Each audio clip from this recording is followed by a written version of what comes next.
Lowering your car can be all well and dandy, but if you don't think about all the other things that you're gonna have to do while you're underneath there trying to get everything dialed in, it can be a huge mess. So we thought we'd make a video talking about 5 things you need to know before you lower your car. By the way, I'm Alex from Fitment Industries, and don't forget to subscribe before we jump in to these 5 things. The first thing you want to know when you're lowering your car is just what you're getting into. A lot of people have a tendency to buy coilovers, they slam them all the way to the ground, they put them in their car, then all of a sudden they have issues with everything known to man, whether that's bushings or sway bars, end links, that rides like crap, everything in between that you could possibly have that's a negative when you're installing aftermarket suspension is pretty much what happens. So before you get into actually going into lower your car, whether you're doing coilovers or something in between, is try to figure out what you're looking for in terms of fitment, ride quality, and everything in between. If you're looking for something just straight for looks, then maybe just slamming it on the ground and dub to rub and you're ready to roll. But if you're looking for something with increased responsiveness, lower center of gravity, all that sort of stuff while still being able to do full lock on a 19x10s, you're gonna wanna make sure that you have all that stuff dialed in and if what you're buying is going to accomplish just that. So the second thing that you're gonna wanna know when you're lowering your car is that a lot of time with like used products, that stuff is going to break and it's just natural. And we're actually gonna talk about it, well, outside. So this is an E36, and regardless on if you like stance or not, this is something that people do.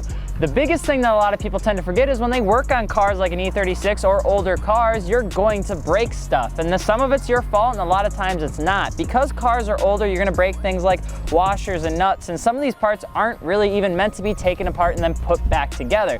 Plan to actually have, replacement parts and expect that some stuff is going to break. It's only normal.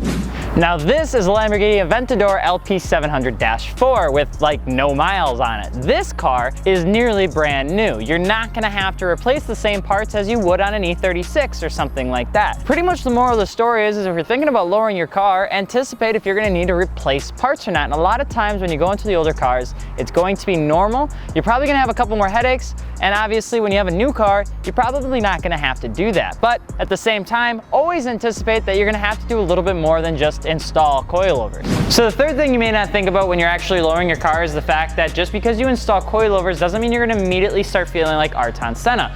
What you're gonna have to remember is that a lot of people dial in their suspension components to a T to get that perfect race car-esque feel. If you're just throwing coilovers in to slam your car and rock around on Instagram, that's completely cool. But if you're looking to dial in your suspension and you really wanna make sure that it's perfect and you have no body roll and everything's feeling right as rain, that does take a little bit of extra knowledge and education. You're gonna need to understand how preload works, damping, all that sort of stuff, compression, rebound, everything in between that actually makes a coilover or just your suspension components and how that all works together to really dial in your suspension components. Remember, a lot of times coilovers are gonna do what you want for a lot of people, which is essentially just lower your car and make it a little bit more aggressive. But if you really wanna dial in your suspension, you're gonna wanna make sure that you understand the fundamental things that make a coilover. Now, the fourth thing that you're gonna wanna think about is long-term use. Now, behind me, we have a lifted truck on some hostiles. That's pretty well and dandy, and for the most part, besides going to your local Walmart meet, they're gonna not really care about speed bumps, potholes, or anything in between.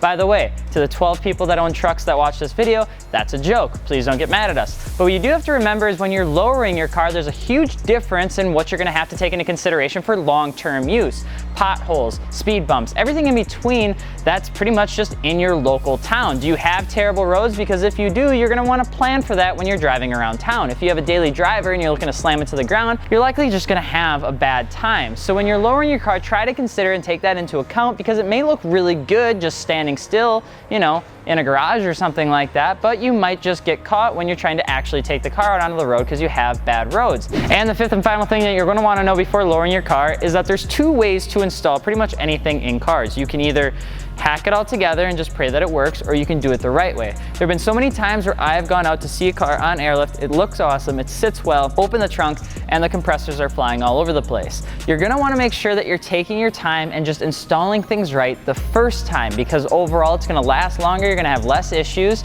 and it's just gonna look better. Because at the same time, with pretty much anything that you do in life, you wanna do it right the first time. So those are 5 things that you're gonna wanna know before lowering your car. We hope you guys enjoyed. Don't forget to subscribe, but I'm Alex from Fitment Industries. We will see you later. Peace.